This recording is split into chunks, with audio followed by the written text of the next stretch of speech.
Hi everyone and welcome. I'm Jenny Hornick and I'm the Digital Marketing Coordinator here at JMIR Publications. I'm very excited to welcome you to today's webinar in collaboration with PREreview and JMIRx.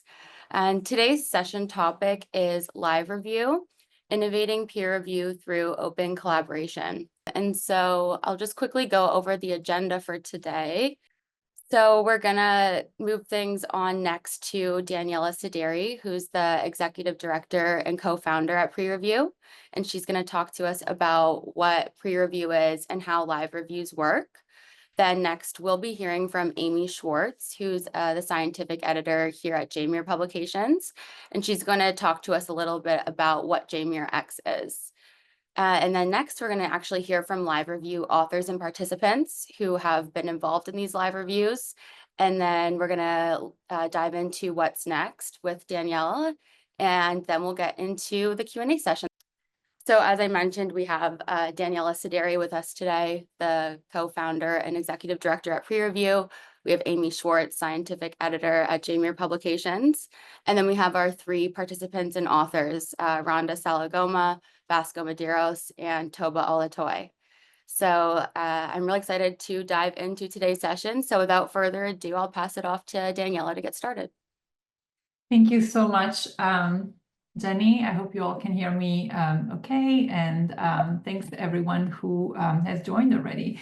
I'm Daniela, also go by Dani. I use she, her pronouns. And I am one of the three co-founders of PREreview, together with Samantha Hindle and Monica Granados at the bottom left. We all were researchers and scientists at the time, and we're all moved on to work full-time on open science related things.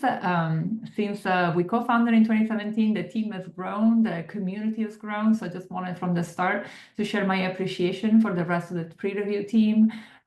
You may, if you have joined the live review before, you may know Vanessa Fairhurst, and Grace Park, who are the other two facilitators of live reviews, but also want to thank Chad Sansing and Chris Wilkinson for their incredible work on the more than technology and product side of our approach, and same for the rest of the advisory committee who provides support throughout our work.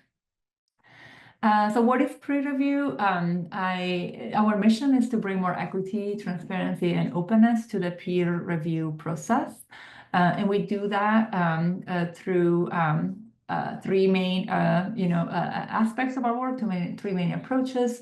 The first one is to develop an open source platform for anyone with an ORCID identifier to provide open, constructive feedback to preprints. So we are not a preprint server ourselves, but we are just a space and a convener of researchers, experts, and whoever has constructive feedback to give to preprints to share it openly with anyone on the internet. We also develop training and facilitate training programs and workshops to set kind of more constructive practices, to share constructive practices around how to do peer review in a socially conscious manner. So kind of situate the process of peer review within our society and kind of reflecting more on what we bring as humans to the process of peer review. And we also organize these live reviews, so these collaborative calls in which we review preprints together. And this is the topic of today, so I'm going to dive into that a little bit more. So live reviews are calls like this one, not quite, but they happen on Zoom on our end. That's the service of choice. They're meetings, so anyone is visible on the screen. This is a screenshot from one of our very first live reviews when they were still called live preprint journal clubs. Anyone who has registered for the event can join the call. And I'll share you a little bit more about different roles that people can have in a moment. But it is a really, I think, fun and transparent way to do peer review. We kind of discuss the preprint of interest for that day. And then we spend some time putting together all the notes and publish the review. And I'll tell you more about that in a moment.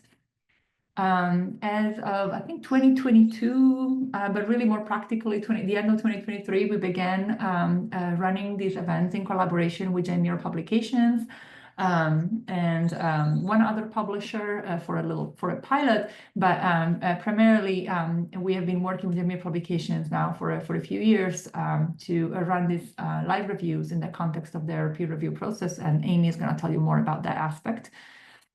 But I want to spend like a few seconds or a minute going through kind of more of the process. So as I mentioned, pre-review is not a preprint server.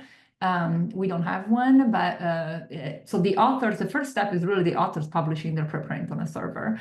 And this bioRxiv and Archive and PREreview and preprint.org are the preprint servers that so far we have reviewed preprints from, together with JMIR Publications, but PREreview connects with a growing number of preprint servers, meaning that all you need is the digital object identifier of the preprint that can be plugged into the platform, and it will pull in the metadata, and then the review that you publish of the preprint is going to be linked on the back end to the preprint itself.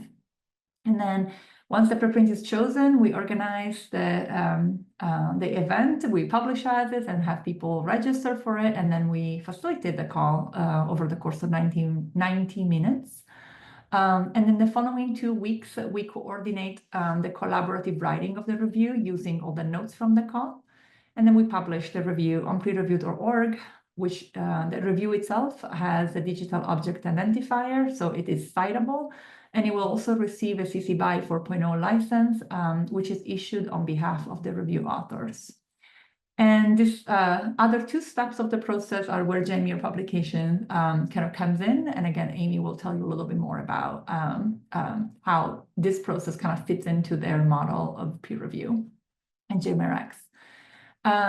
The collaborative aspect of it is during the call, we follow a document that anyone has editing access to, and people can write their answers to a series of questions that we have prepared directly in the document. They can use the chat, they can unmute. So we really try to make it as welcoming and as easy as possible for people to interact and provide feedback. And then we use another document to use all those notes to compose a review with volunteers who wish to do so in the following 2 weeks.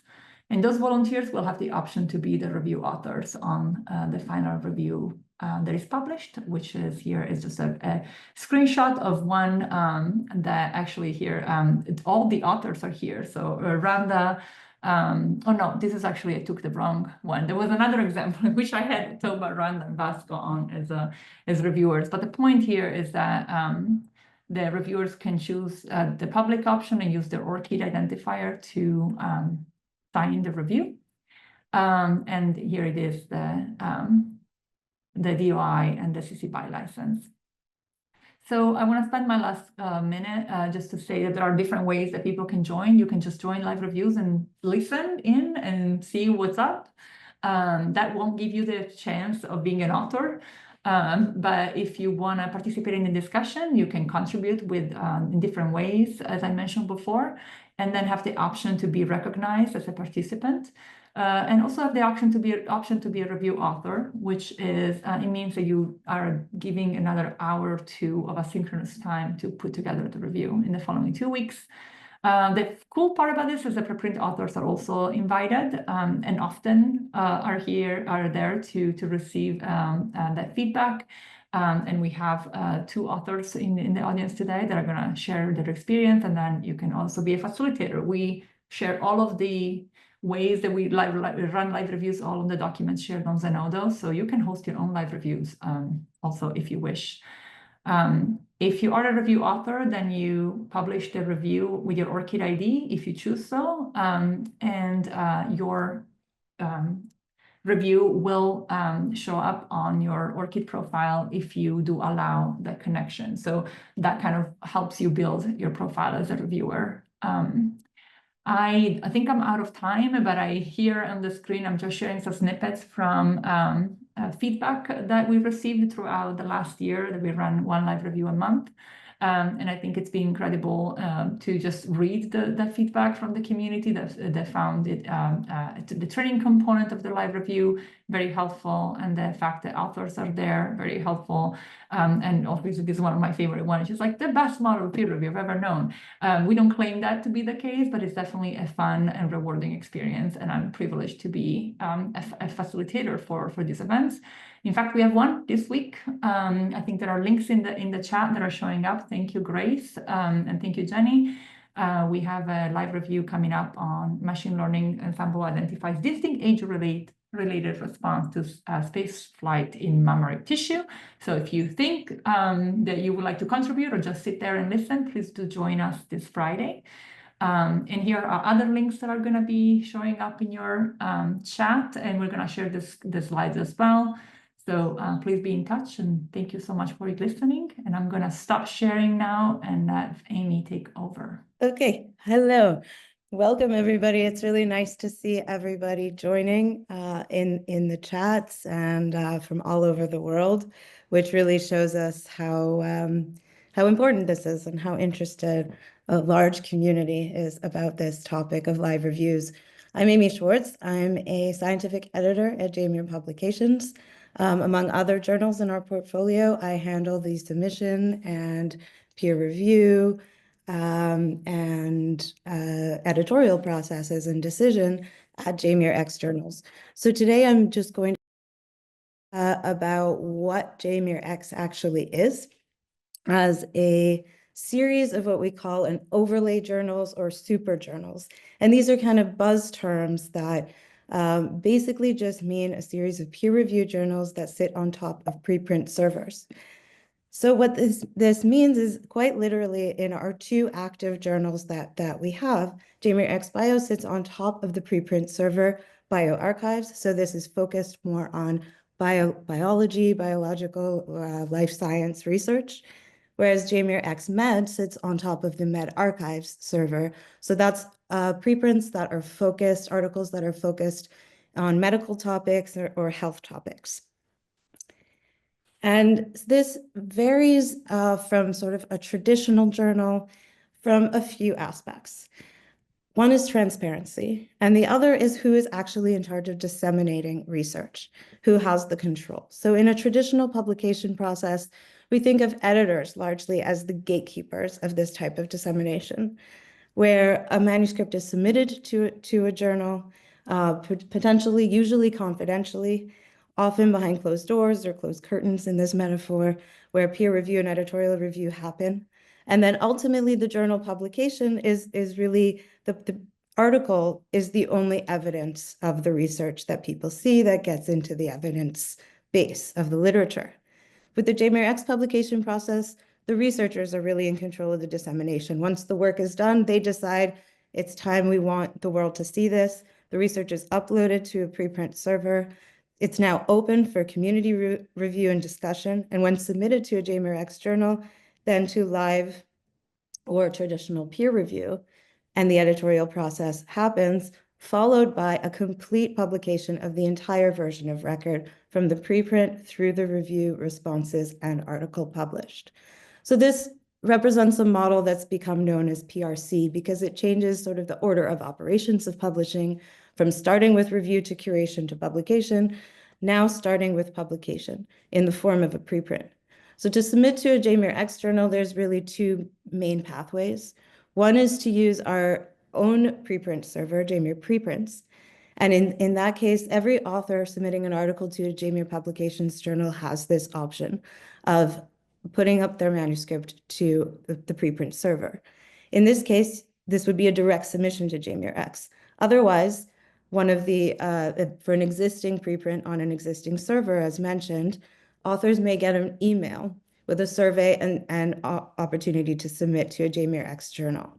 Part of this survey is asking if there's an interest in having a live review. If the authors say no, then it's sent to external review and the same processes occur as with our other journals. If authors reply yes in this survey, then our managing editor coordinates with pre-review and the authors to set up a live review session. We're doing these currently once per month with pre-review.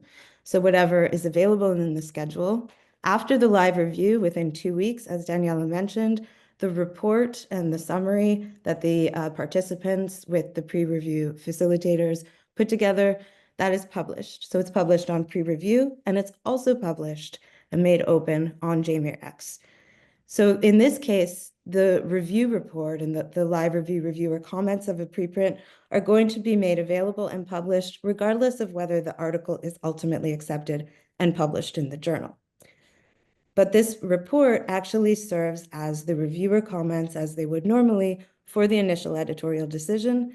And this is the document that the authors who have submitted to a JMIRx journal are going to use to give their responses and make their revisions, followed by further editorial decisions. So I'll just highlight that in this case, there's only one live review session per preprint. So there's no opportunity for a re-review of the after the revisions. That would happen internally and focusing on aspects that may or may not have been addressed appropriately from the initial review. But again, we get a complete version of record published after with all of these aspects. So I'll just show some examples of JMIRx articles that have been published recently from after live reviews. The top two are from JMIRx Med, and the one at the bottom is from JMIRx Bio. And one of our author participants, who we're going to hear from soon, is the lead author, Vasco Medeiros. And so this just shows what this looks like once published on our webpage, along with links to the entire version of record. So following this PRC process, in the case of Vasco's paper, the authors decided to publish their work on bioarchives, submit to JMIRx Bio for peer review, selected the live review option, underwent the live review with pre-review. This summary was published, and we also publish the curated version, which shows a copy edited, formatted, typeset version that fits with our journal style of the author responses to each of the reviewer comments. That's published alongside the peer-reviewed publication as a version of record with all of these links available. So essentially, JMIRx represents a relatively new and developing journal series. And there are goals to expand the scale of this model and the partnership that's exemplified here today with pre-review. And one of the ways that this expansion can happen is through an open science type ecosystem, becoming a member of such a system. This, in one aspect, this can ultimately decouple the idea of open access that we think of from author processing costs for publication, and shift into more of an openness of not only access to the product or the paper itself, but also to the entire research, review, and publication process. And overall, we believe that this will contribute to greater equity and integrity in research, as well as a model that is more representative of the actual dynamic nature of science itself. We hope that this will help to enhance scientific literacy as a whole by taking a full community approach to publishing. So from that aspect of community, I'm going to pass this back to Daniela, and where we're going to hear from our own community. Thank you so much, Amy. And I want to acknowledge that it was Grace and Vanessa that are actually present from our team putting the links, although Grace has Vanessa's name. So Grace, thank you for putting all the links. And thank you, Amy, for walking us through that. So it is my absolute pleasure now to pass over the stage to Randa Salagoma, Vasco Medeiros, and Toba Olatoye. I have seen and worked with them for quite a bit now. So I think we're gonna hear from you, and please do introduce yourself, and then I have some questions for you all, and we can then move to the Q&A with the audience. So I'll pass it over to, okay, Vasco, you're gonna go first. Thank you. So I'm very excited. Hello, my name is Vasco Medeiros, and I've been collaborating with JMIR Publications for roughly a year now, registering in March of 2024. I'm currently a practicing medical writer and a registered scientist under the IBIS Science Council here in London. Through live collaboration with subject matter experts, and postdoctoral researchers. I was able to publish my piece that was just referenced, and with collaboration from Stanford and Harvard. And even more recently, I participated in the live review exploring and amending a manuscript that detailed biomarkers of state anxiety. And it's been a pleasure to work with this organization. So, yeah. Thank you, Vasco. We're going to come back to you. So Vasco joins us both as an author and a participant of live reviews. And next on my screen is Professor Randa. Would you like to go next? Hi, Daniela. Hi, everyone. Okay, can you hear me? Okay. I am Randa Salah Guma Mahmoud, Professor of Medical Physiology, Faculty of Human Medicine, Zagazig University. I am from Egypt. I was cooperating with JMIR, I think about 5 years since 2020. And now I can I started to collaborate or participate the live review 24. My first meeting was the Vasco paper. This is my first one. Yes, my first. Didn't know that. Yes. This meeting was amazing for me. I was like Alice in Wonderland. I don't know anything, but I can't handle anything. This is the first time to deal with live peer review. But by your moderator, Danielle, thanks a lot for your guiding. I can go on, and from this time until now, I didn't miss any meeting. Yeah, we do see that, and we do appreciate you so much, Randa. Thank you for introducing yourself. We're going to go back to that, and obviously love to hear all of the positives. We're going to try to get some improvements out of you soon as well. And Toba, last but not least, please take it over. Thank you, Daniela, for the opportunity. Hello, everyone. My name is Toba Olatoye. I'm an enthusiastic biochemist with a master's degree. I have a background in bioinformatics and molecular biology. One of my research that is focused on identification and discovery of potential inhibitors of HMG-CoA reductase, a key enzyme in cholesterol biosynthesis, is currently awaiting decisions from the JMIR editorial team. I'm currently working with Kwara State Teaching Service Commission as a science teacher here in Nigeria. So I've also been a live review participant with the pre-review team. I've been working as a co-author of several live review preprints for a few months now. So it's nice to be on the platform. Thank you. Thank you so much. And we can start with you, Toba, since you're on, if that's okay.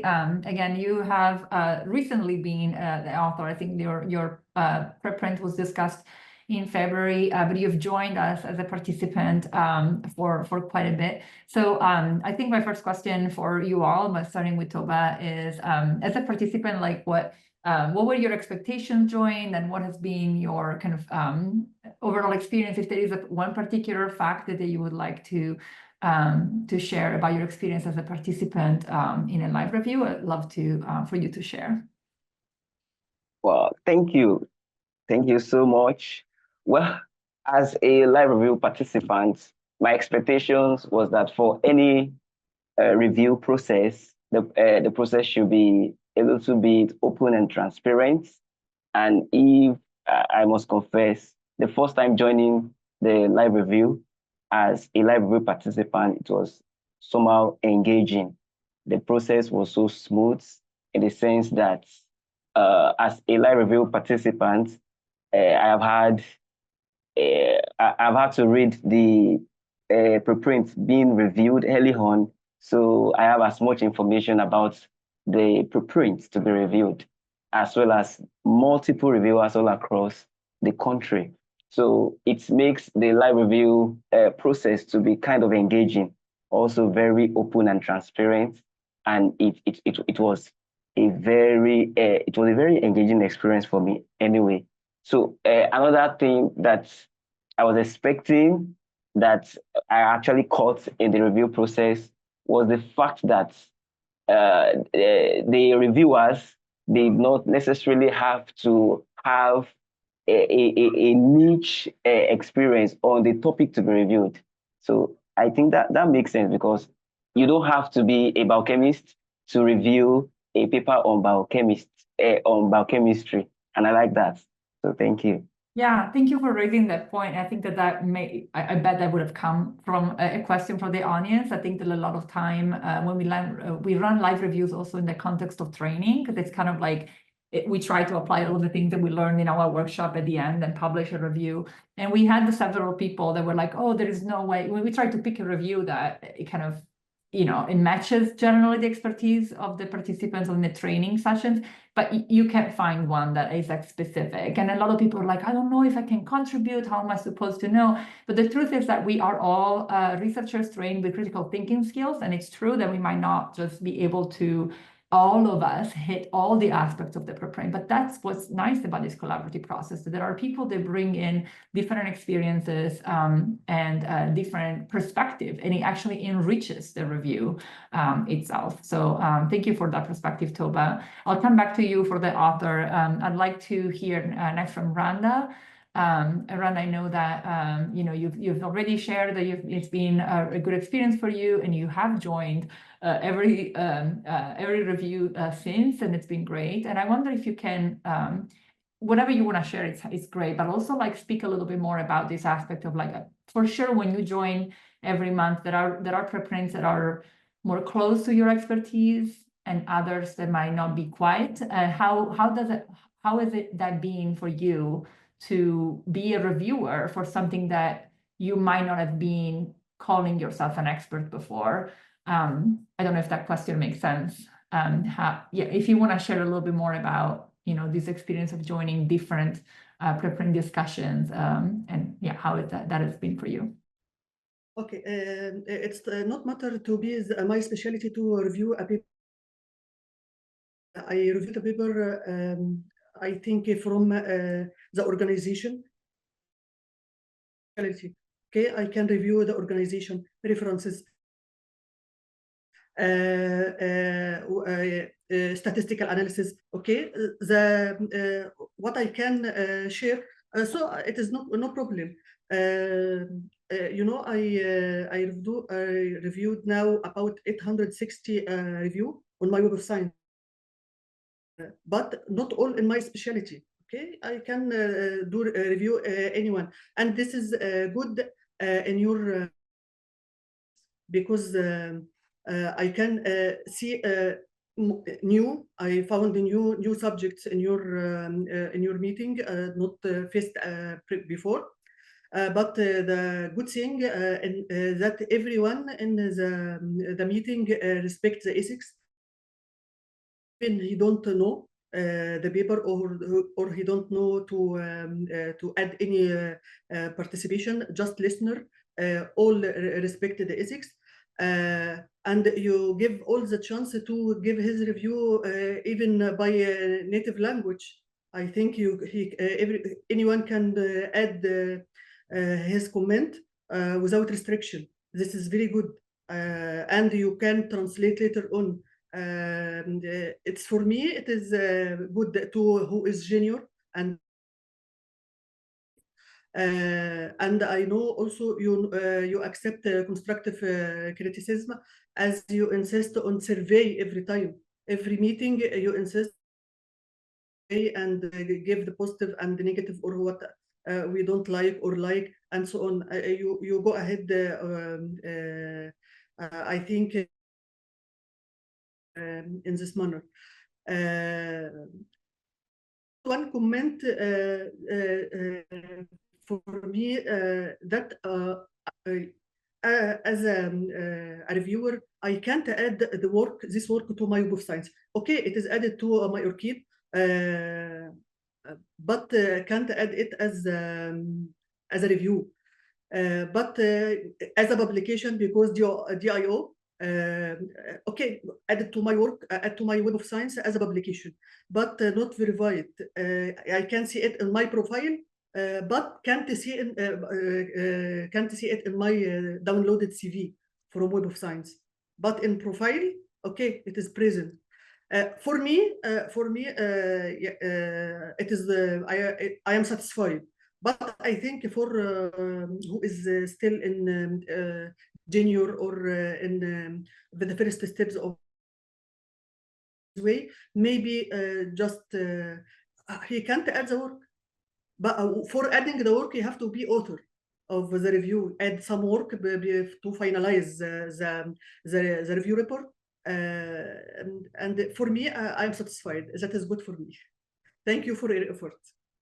Yeah, okay. I'm not sure. I think that you're a couple of things that I want to bring up from what you shared. First of all, I think it is thank you for acknowledging that we really try hard to make it inclusive and also like really not focus on how you write something, but trying to make it constructive. But the following 2 weeks are the time that we try to like put together all the comments and really think about how the comment is written or how the text is. And so like if someone wants to put an answer to a question in their own language, we'll figure out how to translate it. But we do also emphasize again this like kind of collaborative participation, constructive feedback. Those are some of the guidelines that we try to bring in our training and everywhere we are. So I'm glad that that's well received.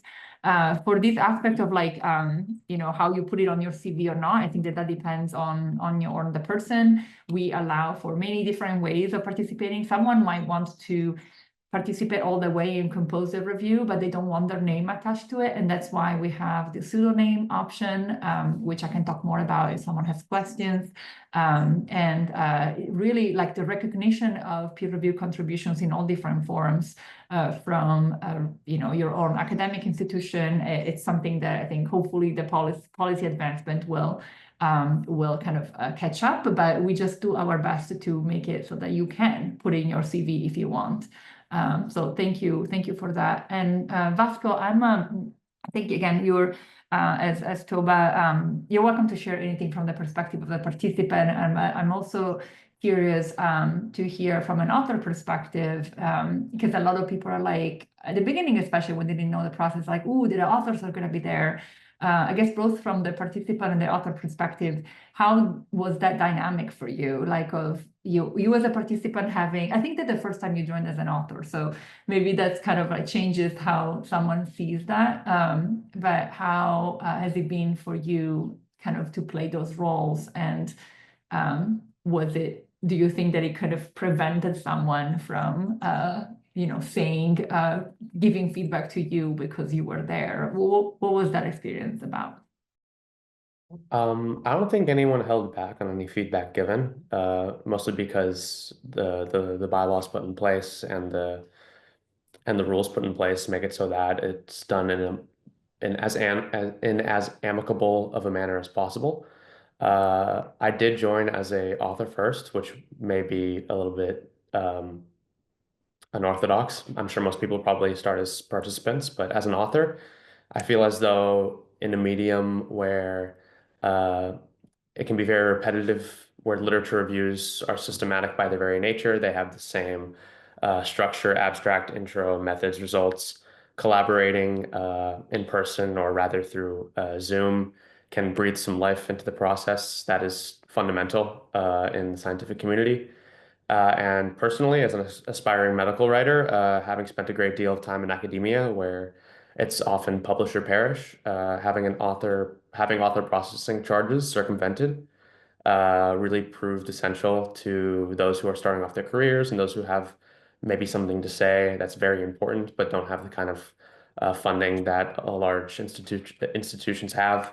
But that doesn't make their work any less important. So that's one thing that I really appreciated as an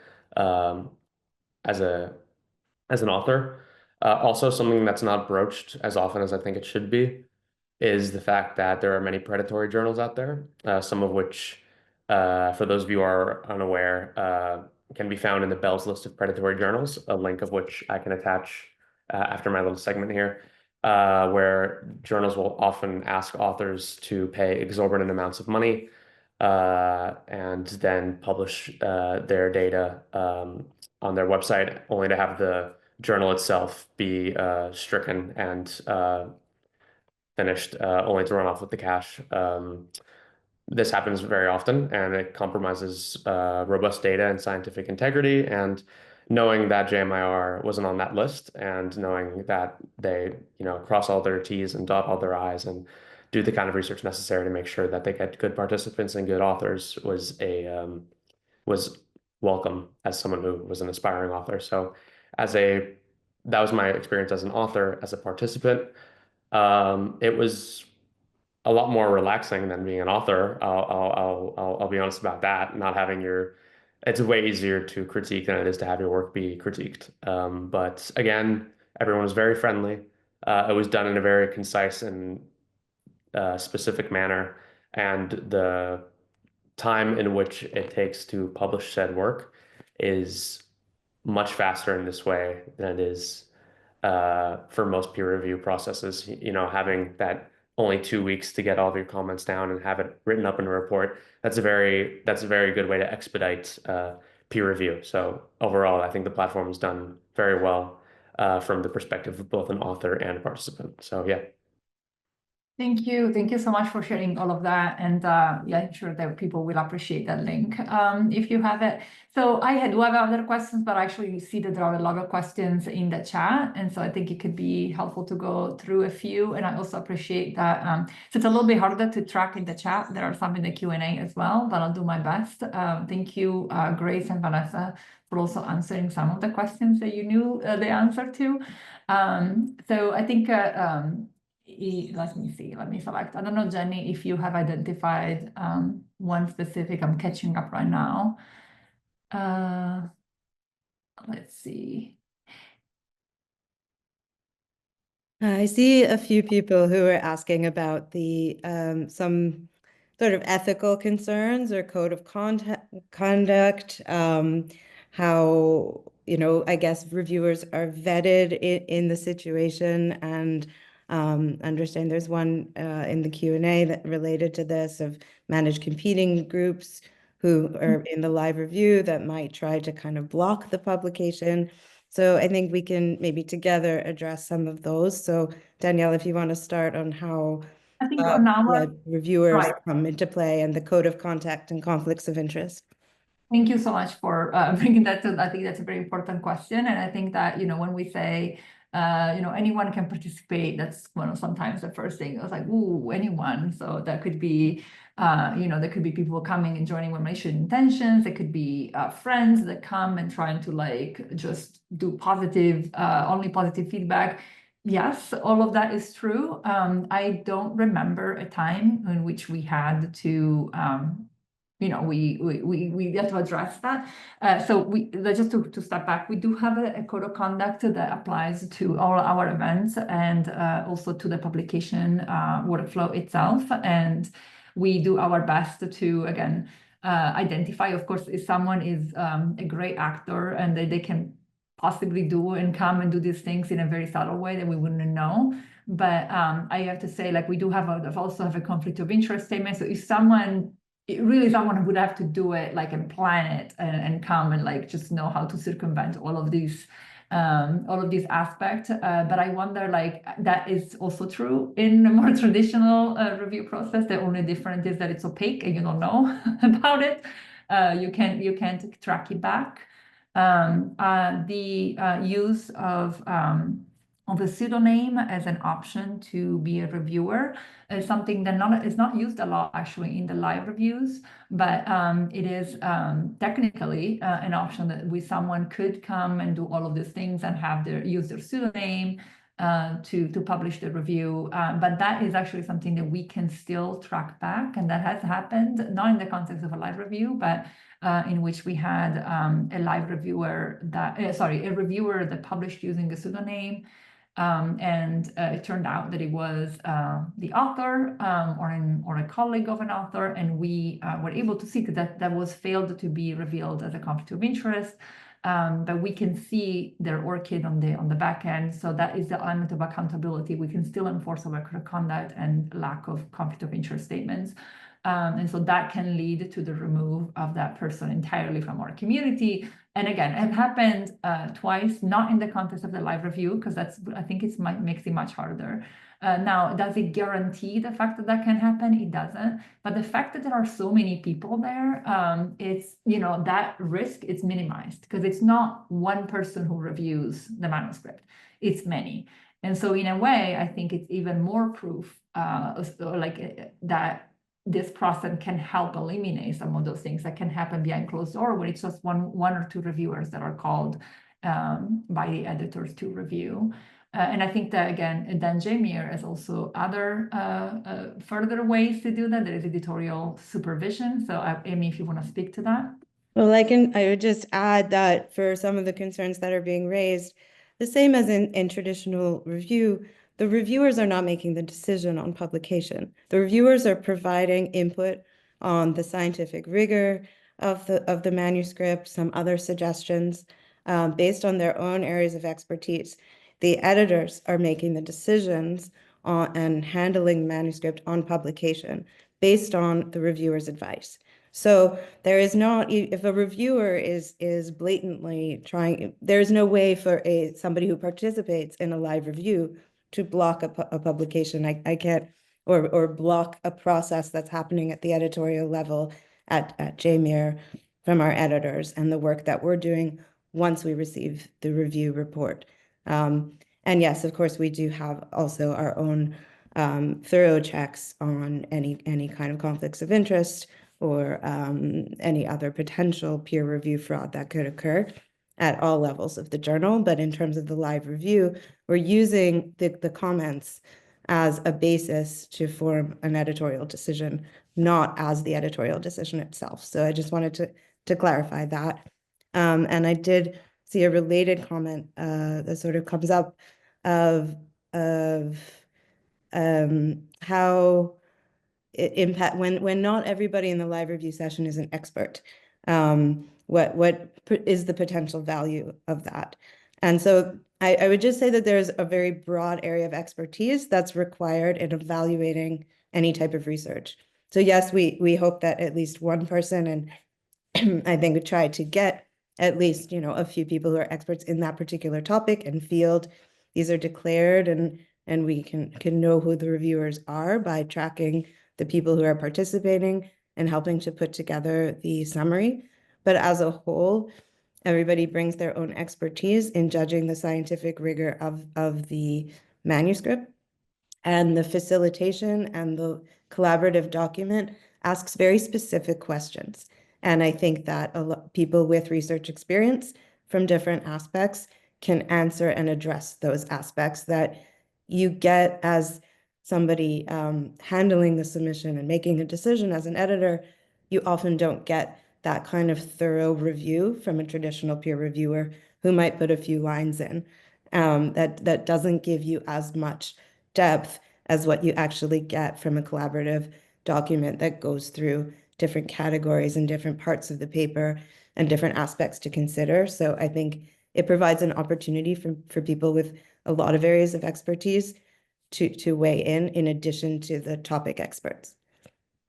Yeah, and I have to say, I remember examples of, we had, I think it was a molecular biology paper, and this was not with JMIR.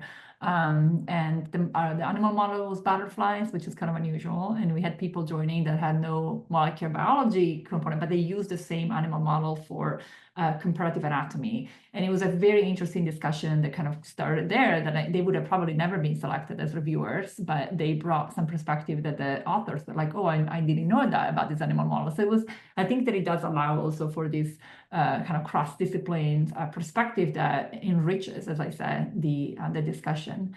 I see that I'm having trouble following all but I think we answered some of the questions. I wonder if the Vasco, Toba, and Randa, you have anything to add? You also read the questions here. There is one about how the preprint is selected, and I think that we said something during our discussion. But Toba, you submitted you posted your preprint. I wonder if you want to talk a little bit about that process of how you put up your preprint and How were you asked to participate in the live review? If you're there, or Vasco, you both can. Yeah, thank you, Toba.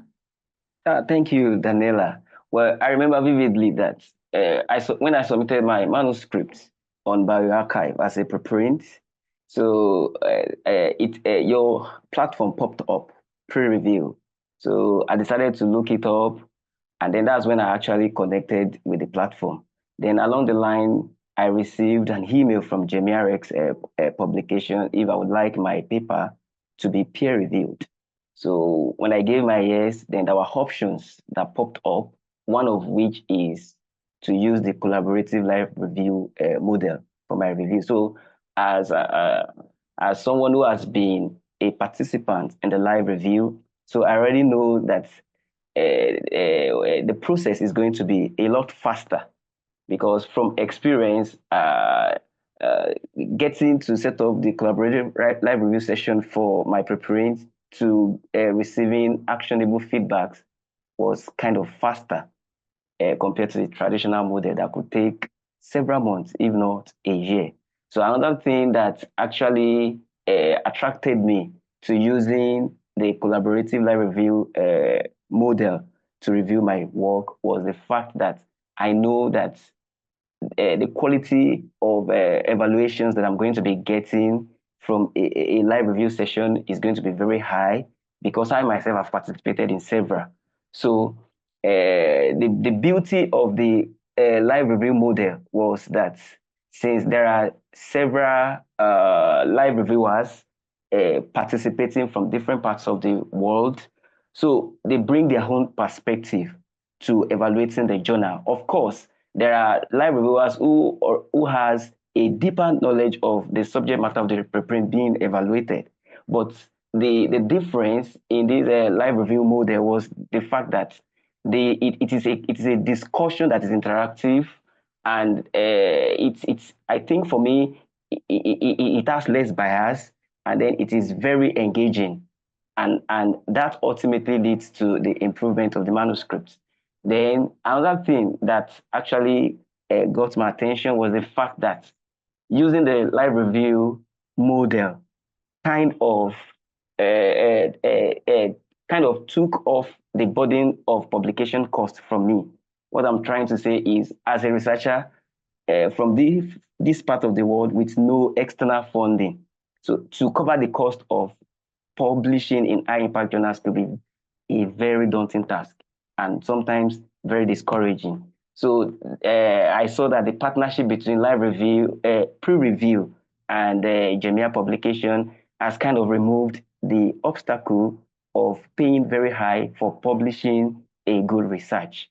So I think for me, that makes the live review model my choice. And that's actually some of the things I considered before sending my papers through the live review model.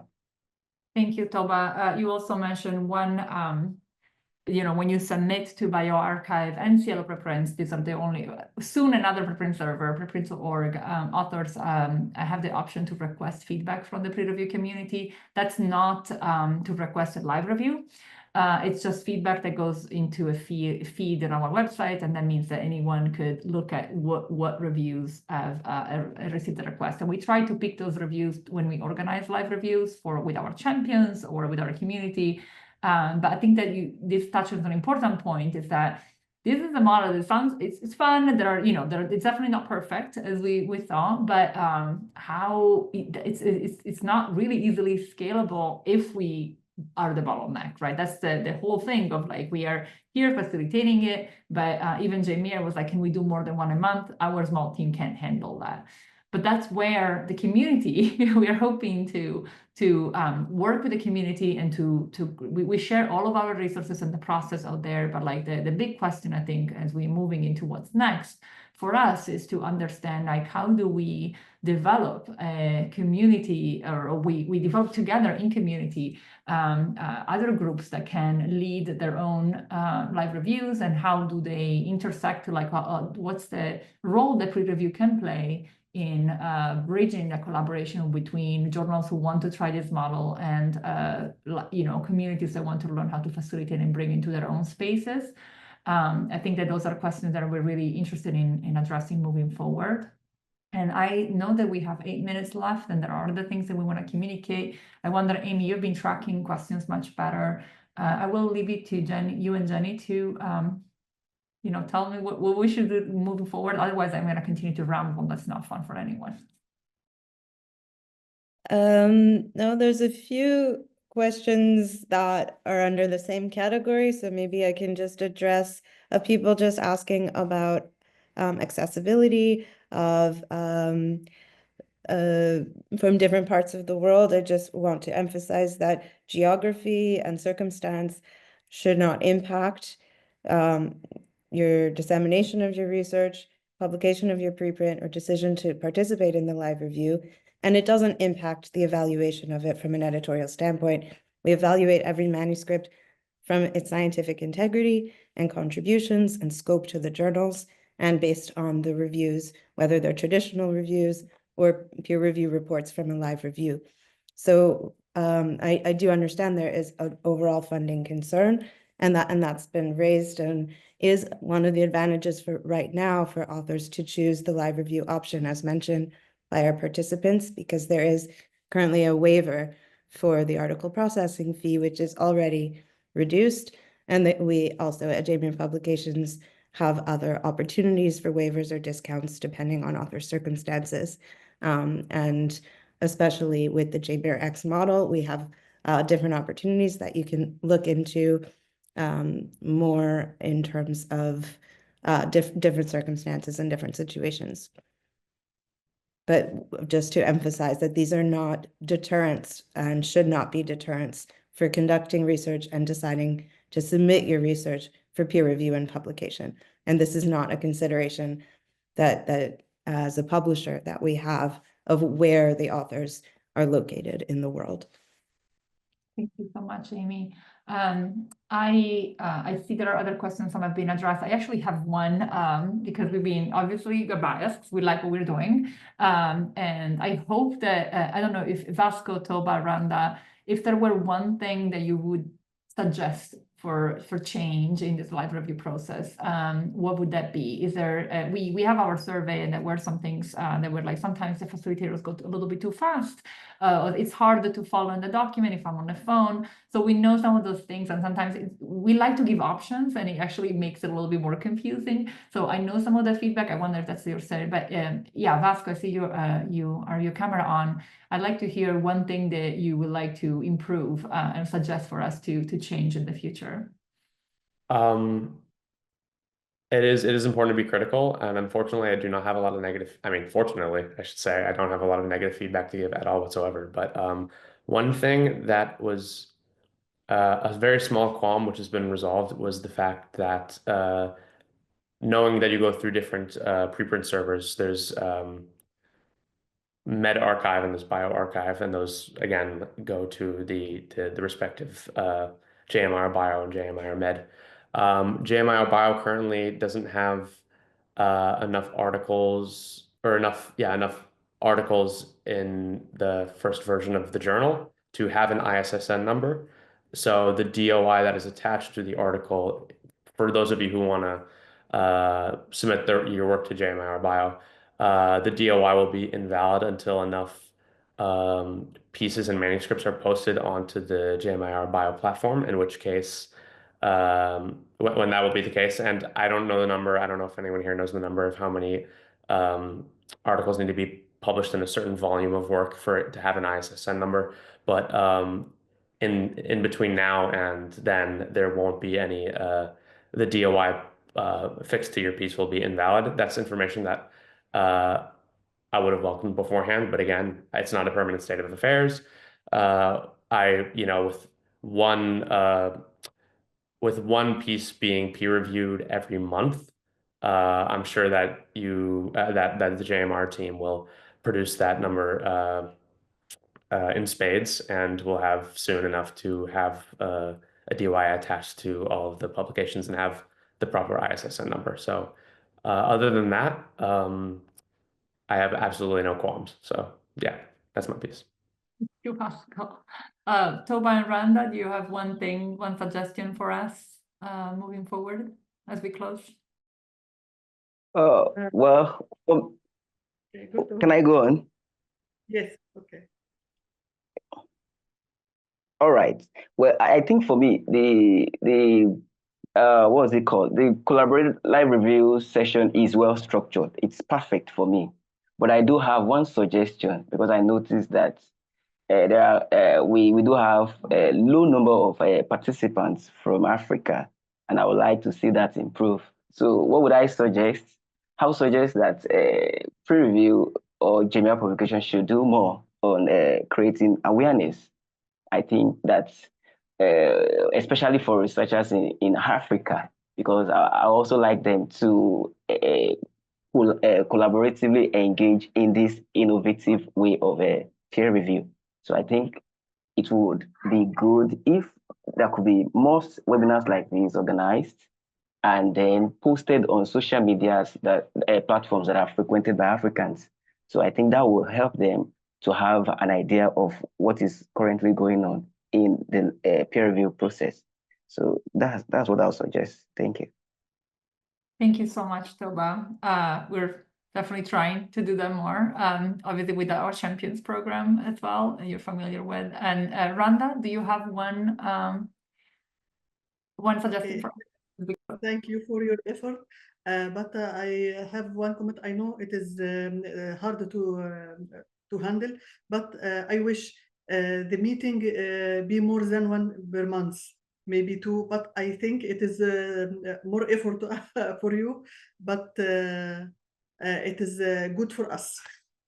Thank you very much. Yes, and this is actually both of you, your comments. So our Champions program is one effort that we're trying, like we have 2024 this year, champions that we in Toba is one of our champions as well, full disclosure. And we are working with them to also become, choose to become facilitators and hopefully bring these practices to their communities. So this is again one small approach that we're trying to expand these, but definitely it would be great if we could host more. And Randa, I'd love to get in touch if you want to also host a live review yourself. We're here to support you. So thank you so much. And I think we're at 1 minute left. I hope that some of you found this interesting enough to sign up for our live review on Friday. It is a very interesting topic. It's always a very interesting topic. I learned a lot, even as a neuroscientist. I've learned a lot of other topics doing the facilitation. Thank you, Amy. Thank you, Jenny. This has been, and thank you, Vasco, Toba, and Randa for your time. This has been a great experience for me, and I look forward to continuing this collaboration.